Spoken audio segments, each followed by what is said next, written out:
kedudukan yang tinggi dan mulia.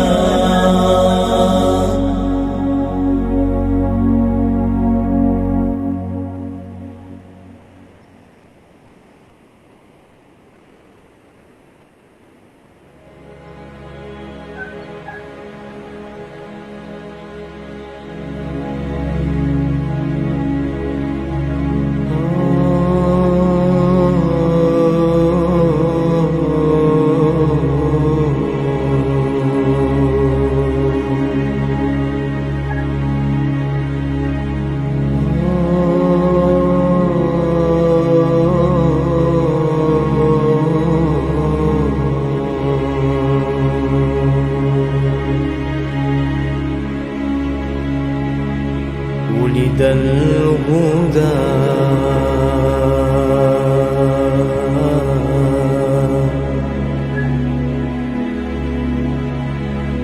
ولد الهدى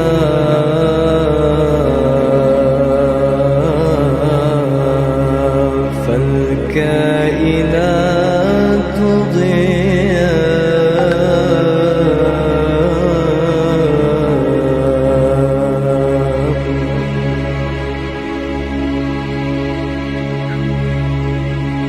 وفم الزمان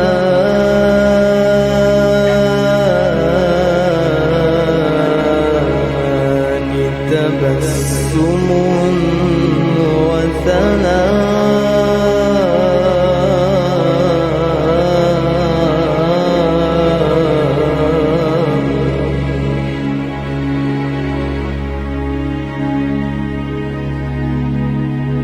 الروح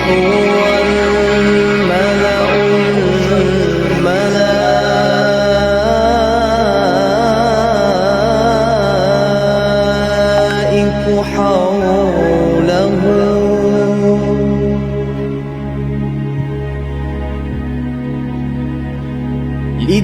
للدين والدنيا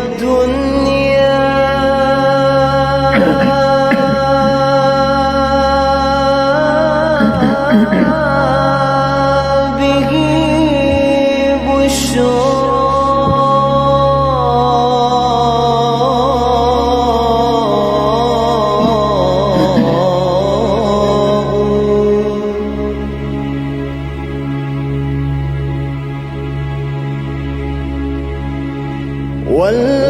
والعرش يزهو والعرش يزهو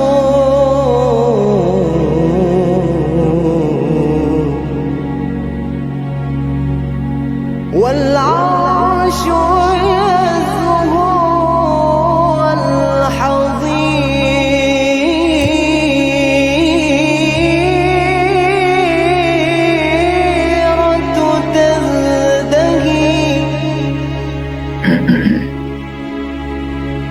والمنتهى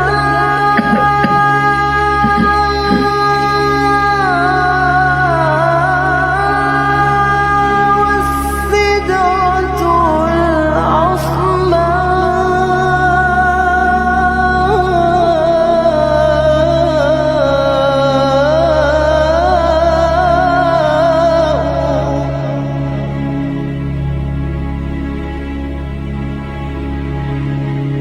والوحي يقطر سلسلا والوحي يقطر سلسلا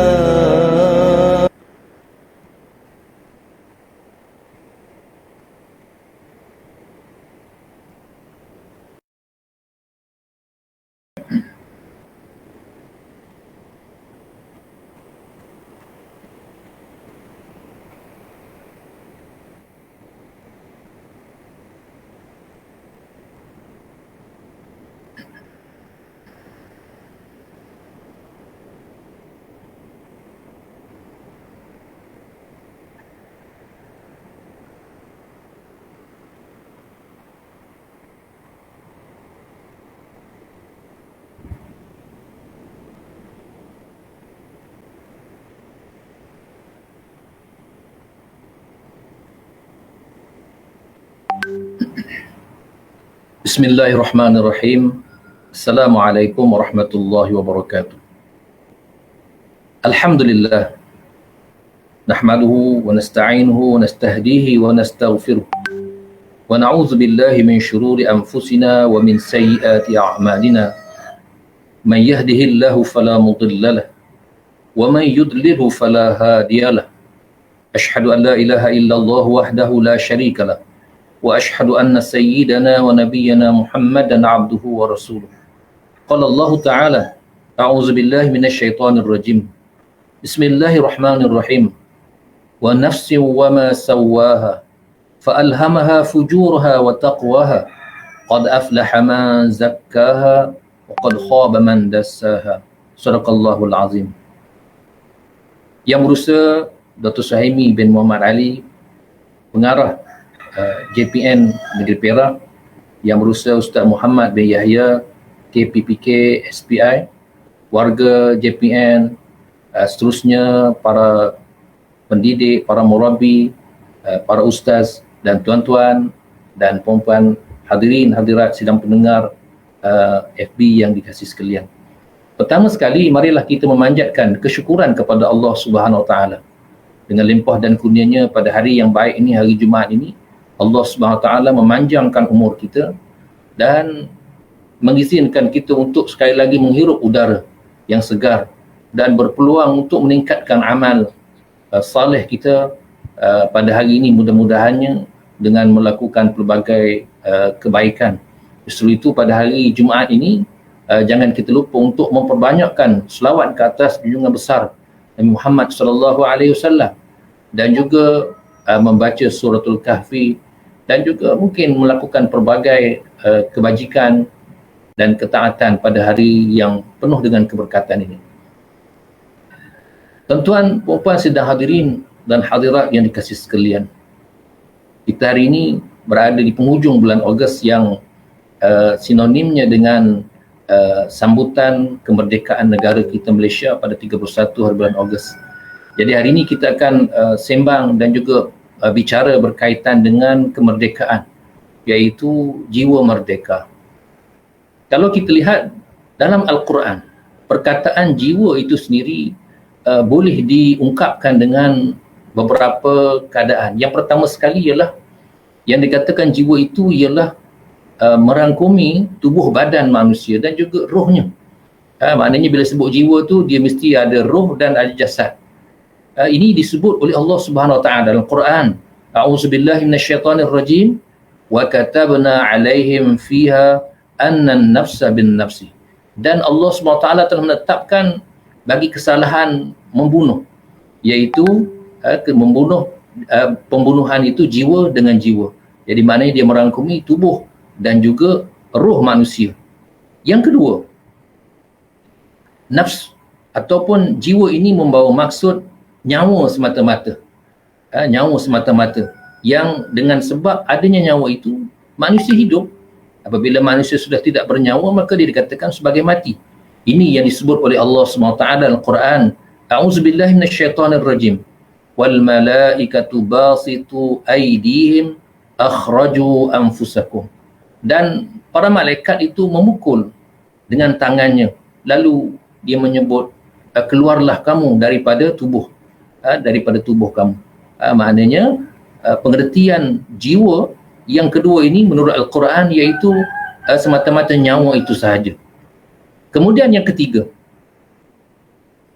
jiwa ini iaitu sifat yang ada pada diri manusia, yang daripada jiwa tadilah manusia memiliki kecenderungan untuk melakukan ketaatan kepada Allah Subhanahu Wa Taala ataupun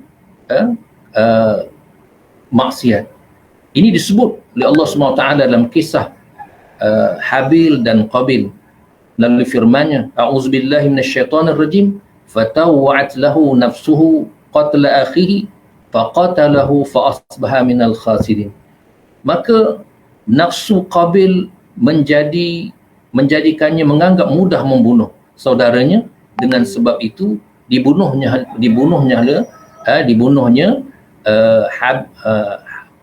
Habil, dan jadilah mereka itu dia sebagai orang yang rugi. Tuan-tuan muslimin, muslimat yang dikasihi sekalian, yang kita nak kaitkan ataupun dari sudut definisi yang lebih mesra dengan apa yang kita nak bincangkan ialah yang ketiga.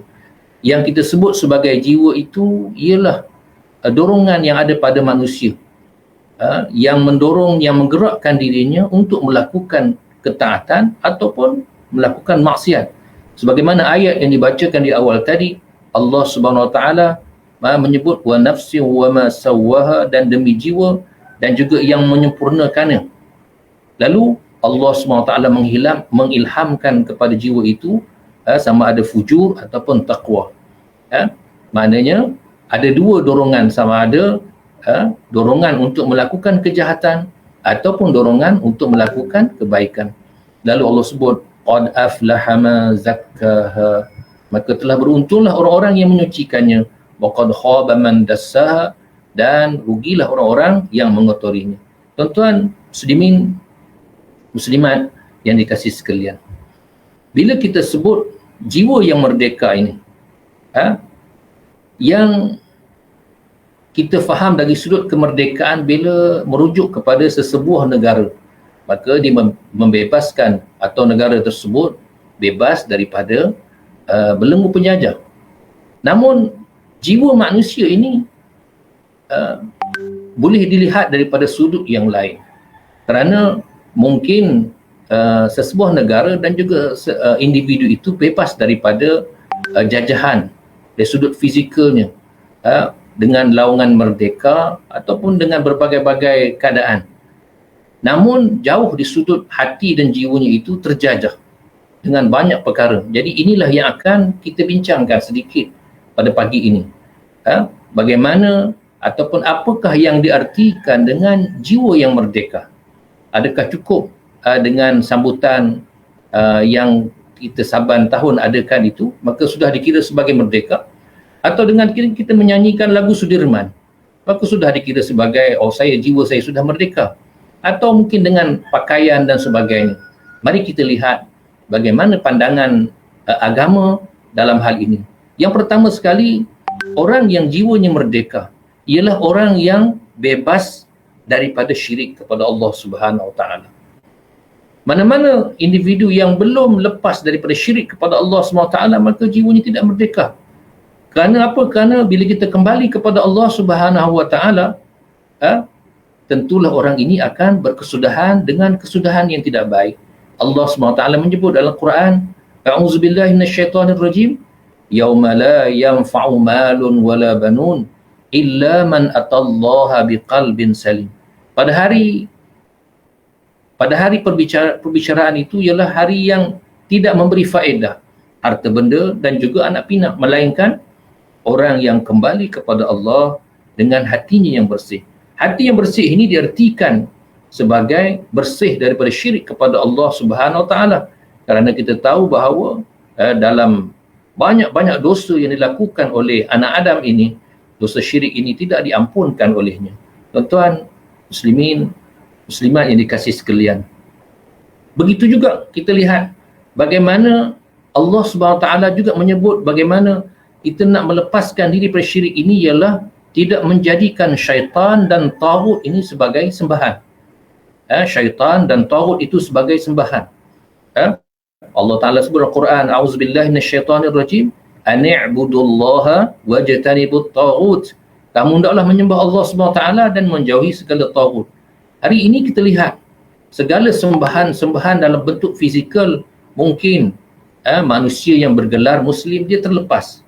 Tetapi mungkin ada sembahan-sembahan dari sudut yang lain, dari sudut ideologi, dari sudut fahaman-fahaman, maupun dari sudut akidah yang menyeleweng daripada ajaran Islam ataupun akidah Al-Sunnah wal Jamaah, maka itu juga dikira sebagai taghut. Bahkan segala apa sahaja yang menyesatkan manusia, yang membawa manusia kufur kepada Allah, maka perkara tersebut pun dikira sebagai taghut. Sebab itulah kita lihat dalam Al-Quran, Allah Subhanahu Wa Taala menyebut bagaimana neraka itu bahan bakarnya adalah manusia dan batu. Bahan bakarnya ialah manusia dan batu. Kalau kita nak hidupkan api, mungkin kita gunakan petrol. Mungkin kita gunakan minyak hitam dan sebagainya. Tetapi Allah SWT menghidupkan api neraka dengan dua bahan bakar yang disebut dalam Al-Quran. Yang pertama ialah manusia, dan yang kedua ialah batu. Persoalan yang timbul ialah batu. Apalah masalah batu ni? Kenapa pula batu pula yang Allah Ta'ala jadikan dia sebagai bahan untuk menghidupkan api? Lalu ulama menyebut batu-batu itu ialah batu-batu yang ketika di dunia ini dijadikan sebagai sembahan oleh manusia. Sama ada dia dibuat sebagai berhala, dibuat segala sebagai bentuk-bentuk rupa-rupa yang tertentu yang disembah dan dimuliakan oleh manusia, maka itu pun dikategorikan sebagai taghut. Lalu Allah SWT begitu murka dan mencampakkannya ke dalam api neraka. Jadi yang pertama sekali, bila kita sebut jiwa yang merdeka ialah jiwa yang merdeka daripada syirik kepada Allah Subhanahu Wa Taala. Yang kedua, bila kita sebut jiwa yang merdeka ini ialah tentulah jiwa yang bebas daripada dosa. Kita tahu bahawa dalam hidup kita ini ada dua perkara. Satu pahala, dan satu ialah kita namakan sebagai dosa. Dan dosa ini tentunya didorong oleh bisikan dan juga daripada jiwa yang membisikkannya supaya melakukan dosa tersebut. Allah SWT sebut dalam Al-Quran, A'udzubillahi minasyaitonirrajim, innan nafsa la'ammaratun bisu illa ma rahima rabbi. Dalam surah Yusuf Allah SWT menyebut sesungguhnya jiwa itu, dia selalu, nafsu itu sentiasa mendorong kepada kejahatan, melainkan dia mendapat rahmat daripada Tuhannya. Jadi kalau kita tengok di sini, daripada jiwa tadi yang mendorong, yang dibisikkan kejahatan, lalu manusia tadi terdedah dan sanggup melakukan segala bentuk kejahatan. Sebab itu kita tengok hari ini, mungkin ramai di antara kita yang lahir selepas merdeka maupun lahir sebelum merdeka, tetapi kita tengok bagaimana jiwa mereka ini masih bergelumang dengan segala bentuk maksiat dan dosa. Ini yang menakutkan kita. Kerana mereka bersorak gembira, begitu gah, tetapi dalam waktu yang sama mereka menjerat diri mereka dengan segala bentuk habuan dan juga tipu daya dunia yang menyebabkan mereka terpalit dengan dosa. Sebab itulah kita tengok bagaimana Nabi SAW mengajar kita dalam bab ini.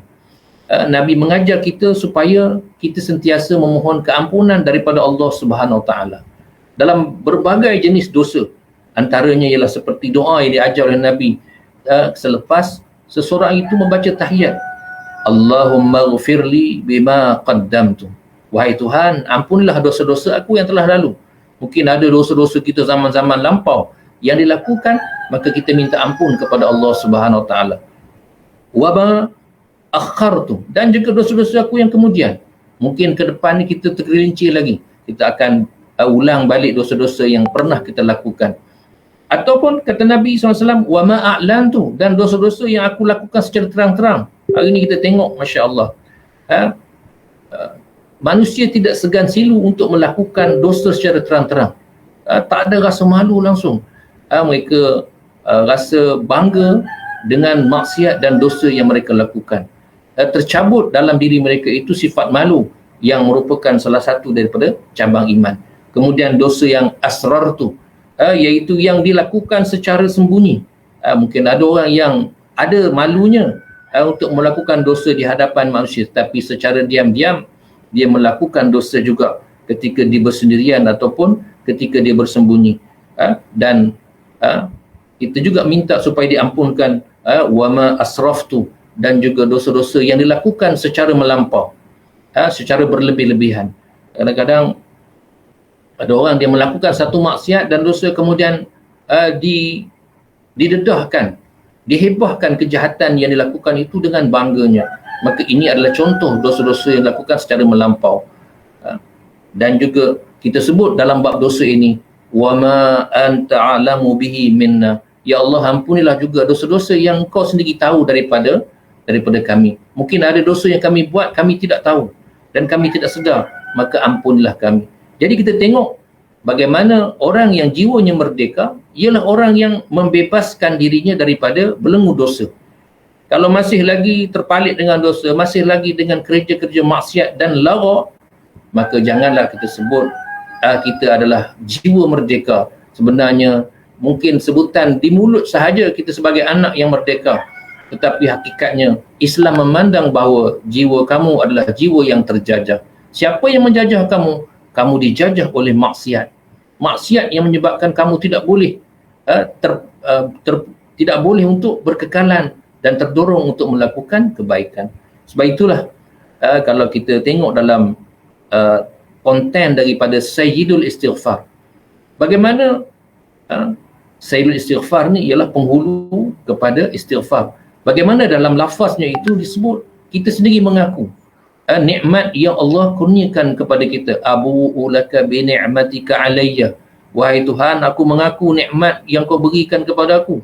Abu'u bi dzambi, dan juga aku mengaku dosa-dosa aku.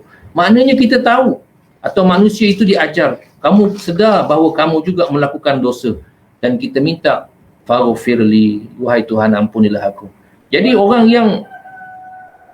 yang merdeka, jiwanya merdeka, mestilah orang yang membebaskan daripada dirinya daripada dosa. Maka dia kena banyak bertaubat kepada Allah Subhanahu Wa Taala. Banyak bertaubat kepada Allah Subhanahu Wa Taala. Kemudian yang ketiga, orang yang jiwanya merdeka mestilah dia membebaskan dirinya daripada sifat mazmumah. Apakah sifat mazmumah? Iaitu sifat-sifat yang tercela. Membebaskan diri daripada sifat mazmumah ini bukanlah sekadar kita boleh sebut sahaja, bahkan dia perlu kepada mujahadatun nafs. Apa dia sifat mazmumah? Antaranya ialah seperti riya, seperti ujub, ataupun seperti sum'ah, ataupun takabur, ataupun hasad.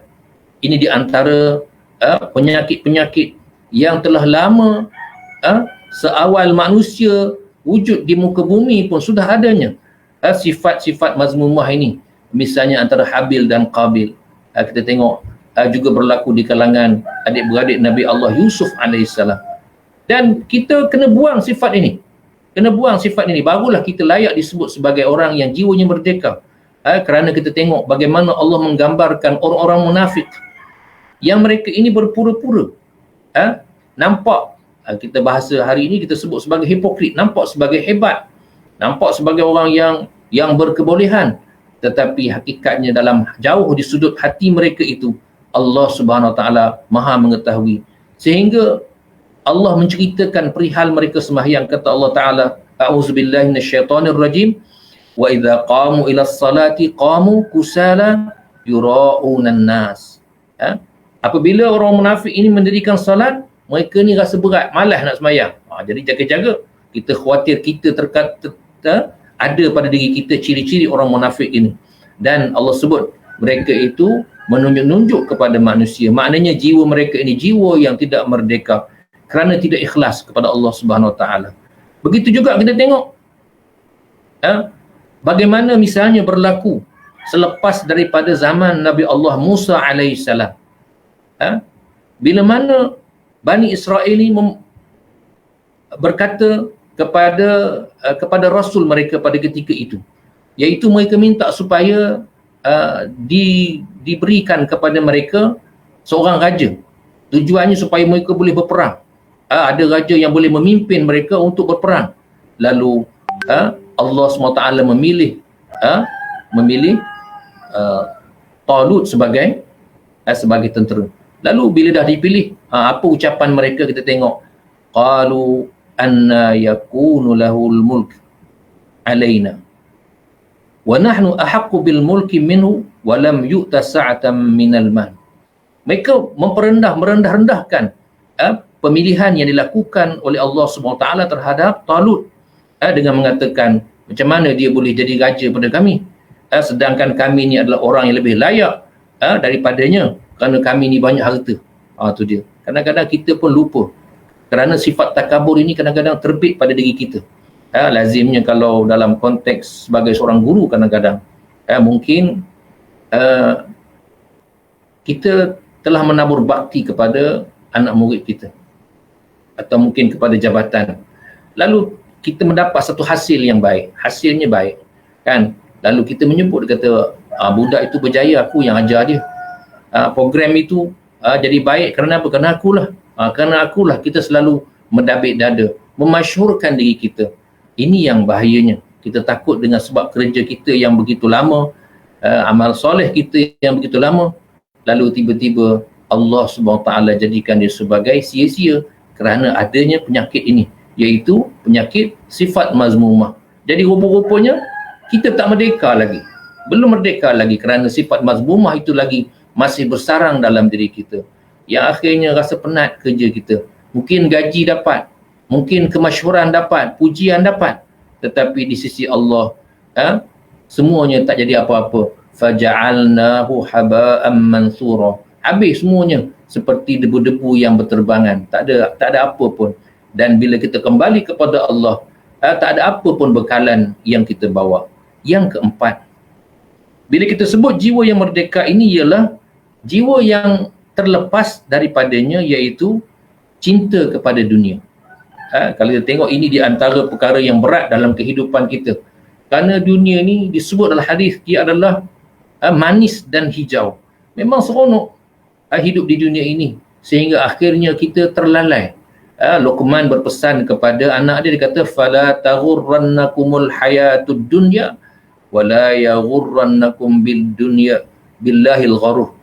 Jangan sampai kamu terpedaya dengan dunia ini, dan jangan sampai akhirnya menyebabkan kamu kufur dan ingkar kepada Allah Subhanahu Wa Taala. Jadi kita tengok dunia ni melalaikan kita.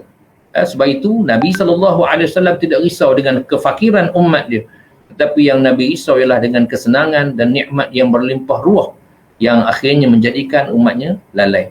Jadi akhirnya terbitlah dalam diri kita ini perasaan cinta dunia, sayang belaka. Ini di antara penyakit yang menimpa umat ini. Satu daripada dua yang Nabi SAW sebut dengan kalimah al-wahnu. Apa dia? Hubbud dunia. Satu lagi, wa karahiyatul maut. Cintakan dunia. Memang kalau kita tengok, siapa tak sayang kepada dunia, kan? Siapa yang tak rasa seronok dan nikmat duduk di dunia ni? Semua rasa seronok. Padahal kalau kita tengok dalam hadis Nabi SAW, Nabi menyebut Allah SWT mencipta 100 rahmat, satu daripadanya diturunkan ke muka bumi, sedangkan 99 lagi Allah Ta'ala simpan dan tangguhkan untuk akhirat. Tuan-tuan muslimin, muslimat yang dikasihi sekalian, Nabi SAW membuat satu bandingan yang mudah tentang dunia ini, ataupun dalam bentuk yang lain. Kata Nabi SAW dalam hadis, kata Nabi, qalbu syaikh syabun ala hubusnatain. Jiwa orang tua itu dia ni adalah dia menjiwai sebagai jiwa orang muda bila dia suka kepada dua perkara. Maknanya orang yang dah tua ni, kalau ada pada dia dua benda ni, sebenarnya dia fizikal tua tapi dia berhati muda. Itu dia, berhati muda, kan. Apa dia? Yang pertama, hubbud dunia, cintakan dunia. Itu dia. Memang bila dah tua tapi sayang kat dunia, kan. Itu ndak, ini ndak. Masih lagi mengejar segala bentuk apa-apa sahaja yang ada di hadapannya, dengan hartanya, dengan projeknya, dengan pangkat, dengan kedudukan jawatan dan sebagainya. Maka itu adalah hubbud dunia. Yang kedua iaitu watulul amal, dan juga panjang angan-angan. Dah tua tapi angan-angannya panjang. Aku kalau boleh nak tu lagi, nak ni lagi, Masya Allah, kan. Sedangkan kita tahu bahawa saat dan masa kita semakin pendek. Sebab itulah Nabi mengungkapkan dalam hadis yang lain, dalam ungkapannya kata Nabi SAW, khairukum man tala umrihi wa hasuna amalihi, atau kama qala, sebaik-baik kamu ialah orang yang panjang umur. Ini orang yang baik, panjang umur dan amalannya baik. Jadi marilah kita jadikan diri kita sebagai orang yang panjang umur dan amalannya baik. Iaitu amalan baik antaranya ialah dengan kita sentiasa muhasabah dan berwaspada terhadap tipu daya dunia ini. Allah SWT mengungkapkan dalam Al-Quran bagaimana orang-orang yang kuat imannya, mereka ini tidak dilalaikan oleh dunia, tidak dilalaikan oleh perniagaan. Allah Ta'ala sebut dalam Al-Quran, a'udzubillahi minasyaitonirrajim, rijalun la tulhihim tijaratun wala bai'un an dzikrillah wa iqamis salah. Lelaki-lelaki yang tidak melalaikan mereka daripada perniagaan, dan juga jual beli, daripada mengingati Allah Subhanahu Wa Taala, dan juga daripada mendirikan solat. Maknanya orang yang jiwanya merdeka, dia bebas daripada mencintai dunia. Mungkin tuan-tuan pernah mendengar seorang tokoh yang masih hidup di Arab Saudi, iaitu Sulaiman Ar-Rajhi. Tuan-tuan boleh baca cerita dia. Bagaimana Sulaiman Ar-Rajhi ini bukan calang-calang orang, sehingga dia disebut sebagai, dia digelar sebagai jutawan fakir. Dia seorang jutawan tetapi dia seorang fakir. Dia memiliki segala bentuk kekayaan, kebun kurmanya beratus-ratus hektar. Dia merupakan pengasas kepada bank Ar-Rajhi. Memang orang yang kaya, tuan-tuan, kaya sungguh. Dan memang lazim dia membantu dan juga memberikan sumbangan untuk segala macam aktiviti masjidnya kepada para miskin dan sebagainya. Tetapi tuan-tuan tengok, yang di saat-saat dia masih lagi hidup, dalam usia-usianya yang 80-an, lalu dia memanggil keluarganya dan dia menyerahkan bahagian-bahagian untuk ahli keluarganya. Dia beri. Kemudian ada bahagian yang besar diwakafkan untuk kerajaan Arab Saudi. Lalu dia berkata, aku sebenarnya dah tua dan aku rasa aku tak perlu apa-apa lagi dah. Tak ada perlu apa-apa dah. Semuanya dah cukup untuk aku. Biarlah aku kembali menjadi fakir. Kerana sekurang-kurangnya bila aku menghadap Allah Subhanahu Wa Taala, bila Allah Ta'ala tanya aku tentang harta, maka aku akan jawab, aku tidak ada harta lagi. Jadi kita tengok bagaimana orang yang sebegini yang memang amat sukar untuk kita jumpa. Terutamanya zaman-zaman mutakhir ini, yang membebaskan dirinya daripada cinta kepada dunia. Inilah dia orang yang merdeka sebenarnya. Dia lepas dah. Sedangkan kita, Masya Allah, kita genggam erat dunia itu. Sayang sungguh. Kan? Sayang sungguh. Sebagaimana kita juga sayang kepada telefon, tak pisah-pisah tangan kita dengan telefon. Bangun, tidur semua kan.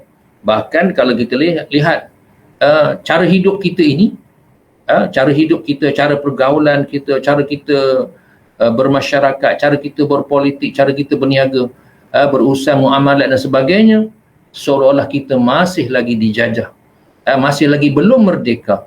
Kerana apa? Kerana kita semuanya berasaskan kepada material, semuanya berasaskan kepada cinta kepada dunia. Kita akan tanya, apa untungnya? Apa bahagian saya? Saya dapat banyak mana? Itulah di antara benda-benda yang akan bergelumang dalam diri kita. Kalau aku buat begini, aku dapat tak? Apa yang aku dapat? Itu kita tanya. Itu selalu itu kita tanya. Dan inilah bukti bahawa diri kita ini begitu menebal dengan perasaan dan rasa cinta kepada dunia.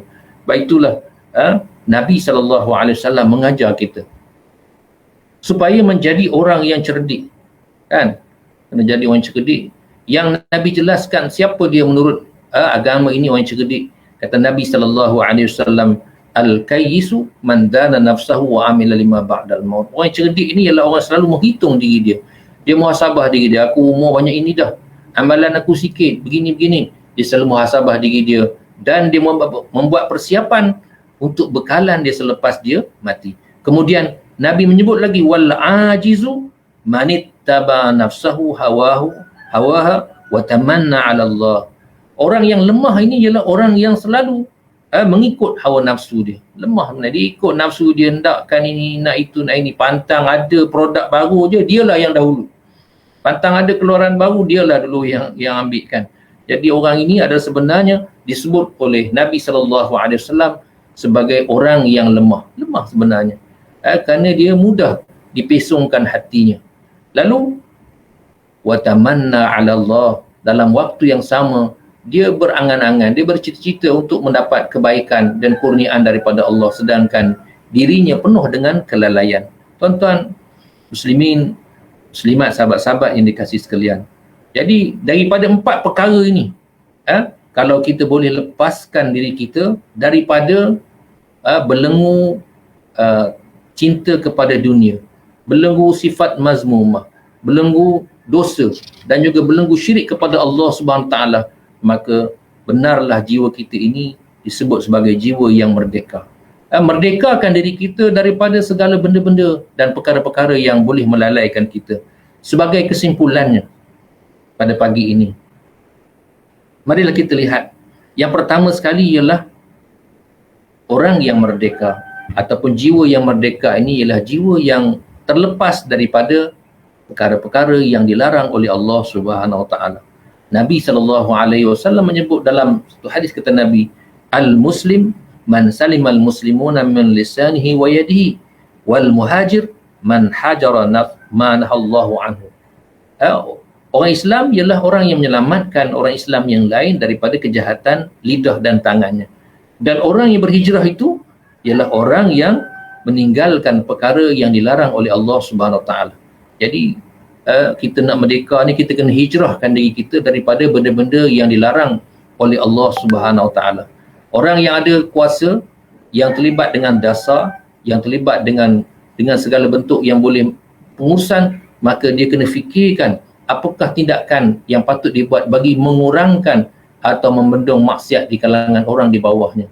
Kan kadang-kadang kita nak sebut pun susah, tetapi tuan-tuan kena fikirkan, sebab kullukum ra'in wa kullukum mas'ulun ar-ra'iyati. Apa saja kita buat semua akan ditanya oleh Allah Subhanahu Wa Taala.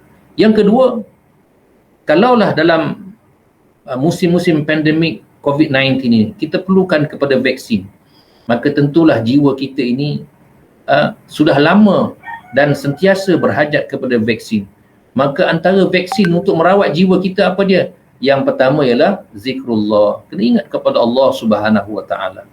Yang kedua ialah dengan tilawatul Quran, dengan membaca Al-Quran. Inilah vaksin yang sebenarnya yang sepatutnya dah lama kita makan kan. Dah lama kita amalkan. Tapi orang risau vaksin yang cucuk ni. Dia tanya Sinovac ke? Sinovac ke? Apa satu lagi? Pfizer. Dia risau tu. Dia tak risau yang dia tidak ambil vaksin zikrullah. Dia tak ambil vaksin yang namanya tilawatul Quran. Dia tak ambil vaksin yang namanya salat duha, yang namanya salat tahajud. Dia tak risau. Kan? Dia risau vaksin hak ada ni. Maknanya orang ni sebenarnya pada hakikatnya masih belum merdeka. Apa guna tubuh badan kita sihat tetapi jiwa kita rosak? Kalau boleh kita nak dua-dua sekali. Tubuh badan sihat dan jiwa kita juga adalah jiwa yang merdeka. Ingatlah apa yang Allah Ta'ala sebut dalam Quran. Ala bi dzikrillahi tatmainnul qulub. Ketahuilah, hanya dengan mengingati Allah Ta'ala, hati-hati kamu ni akan menjadi tenang. Yang ketiga tuan-tuan, yang akhir sekali, hendaklah kita faham bahawa kemerdekaan yang hakiki yang kita inginkan kecapi, semua orang inginkan kecapi, bukanlah kemerdekaan di dunia semata-mata. Masih ada negara yang mungkin belum bebas ataupun kembali dijajah dari sudut ekonomi, dari sudut politik, dari sudut ketenteraan. Jadi kalau gitu sampai sudahlah mereka tak merdeka. Siapa yang hidup di zaman itu, mereka belum merdeka dan mereka ni kesian, kita kata. Sebenarnya kemerdekaan yang dituntut oleh Islam ialah kemerdekaan yang menyelamatkan seseorang daripada api neraka. Itulah hakikat sebenarnya merdeka kita. Bila kita selamat daripada api neraka, sebenarnya kita adalah orang yang berjaya, orang yang merdeka. Allah SWT sebut dalam Al-Quran, A'udzubillahi minasyaitonirrajim, faman zuhziha 'anil nari wa udkhilal jannah faqad faz. Sesiapa yang terlepas daripada api neraka dan masuk syurga, maka orang itulah orang yang berjaya, orang yang cemerlang. Jadi kalau kita berjaya melepaskan diri kita daripada api neraka dan masuk syurga, sebenarnya kitalah orang yang merdeka. Dan kemerdekaan yang hakiki ini tidak kita ketahui lagi ketika hidup ni. Masa hidup tak tahu, cuma kita dah nampak, dah tahu jalan dia ni. Kalau kamu nak menuju kepada kemerdekaan yang hakiki, ini jalannya. Tetapi sama ada kamu dapat atau tidak, jawapannya di akhir nanti. Jadi untuk itu, marilah sama-sama kita ingat dan kita kembali kepada Allah Subhanahu Wa Taala dalam satu lafaz doa ataupun wirid yang diriwayatkan oleh Imam Tirmizi dan lain-lain. Bagaimana dia ajar kepada kita dengan ucapan ya hayyu ya qayyum bi rahmatika astaghir. Wahai Tuhan yang maha hidup dan maha perkasa, dengan rahmatmu aku pohon pertolongan. Aslih li sya'ni kullahu wa la takilni ila nafsi tarfat ain. Ya Allah, dia kata, elokkanlah segala tindak tanduk dan juga apa yang ada pada diriku. Jangan kau serahkan jiwaku kepada diriku. Maknanya walaupun sekelip mata, maknanya kita sendiri pun tak mampu untuk menguruskan jiwa kita, melainkan dengan pertolongan Allah. Banyakkan berdoa, mohonlah kepada Allah agar jiwa kita ini adalah jiwa yang bebas dari segala perkara yang boleh membawa kita kepada neraka. Jadi saya rasa cukup sekali itu. Marilah sama-sama kita berdoa kepada Allah agar Allah Ta'ala kurniakan keberkatan, kerahmatan melalui program pada pagi ini bicara ilmu Jabatan Pendidikan. A'udzubillahi minasyaitonirrajim. Bismillahirrahmanirrahim. Alhamdulillahirabbil alamin. Wassalatu wassalamu ala asyrafil anbiya'i wal mursalin. Sayyidina Muhammad wa ala alihi wa sahbihi ajma'in. Allahumma ja'al jam'ana hadha jam'an marhuma wa tafarruqna min ba'dihi tafarruqan ma'suma. ولا تجعل فينا ولا معنا ولا من يتبعنا شقيا ولا مترودا ولا محروما. Ya Allah, jadikanlah perhimpunan kami pada pagi ini perhimpunan yang mendapat rahmat dan kasih sayang daripada-Mu, dan jadikanlah perpisahan kami selepas ini sebagai perpisahan yang mendapat keampunan daripada-Mu. Ya Allah, ya Tuhan kami, ampunilah dosa-dosa kami, ya Allah, dosa-dosa yang kami lakukan secara yang telah kami lakukan, dosa-dosa yang akan datang, dosa-dosa yang kami lakukan secara terang-terang, yang kami lakukan secara sembunyi, maupun yang kami lakukan secara melampau. Ya Allah, sesungguhnya tidak ada yang boleh mengampunkan dosa melainkan Engkau.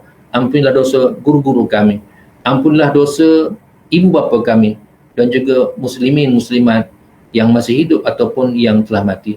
Ya Allah, Kau peliharalah kami dari segala bentuk wabak dan juga penyakit berjangkit, khususnya virus corona. Dan juga ya Allah, Kau sembuhkanlah insan-insan yang sedang dirawat akibat daripada penyakit ini. Dan juga ya Allah, Kau ampunilah dosa-dosa insan-insan yang telah mendahului kami dengan sebab penyakit ini. Ya Allah, berilah keampunan dan pahala kepada mereka di atas segala kesabaran yang mereka lalui sepanjang menghadapi penyakit ini. Ya Allah, Kau berilah bantuan kepada kami dan juga kepada frontliner yang banyak menyumbang dan berikan kebaikan kepada negara kami. Ya Allah, tingkatkanlah pahala mereka, kurniakanlah semangat mujahadah yang begitu tinggi di hati mereka. Ya Allah, ampunilah kami ya Allah, janganlah Kau timpakan kepada kami bebanan yang tidak mampu kami pikul. Rabbana la tu'akhidna in nasina aw akhtana. Rabbana wa la tahmil alaina isran kama hamaltahu ala alladhina min qablina.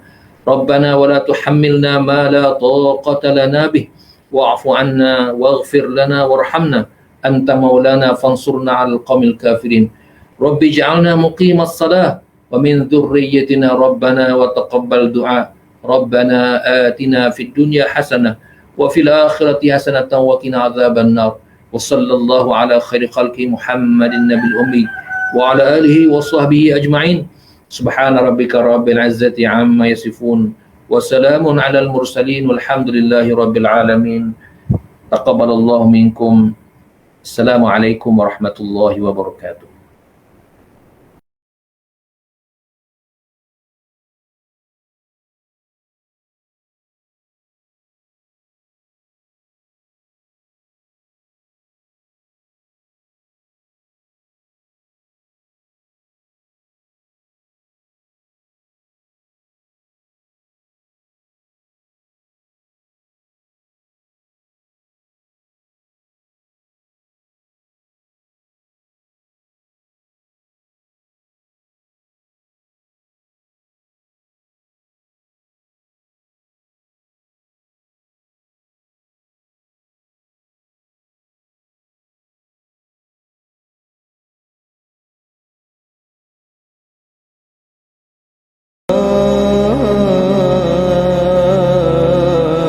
من سلسال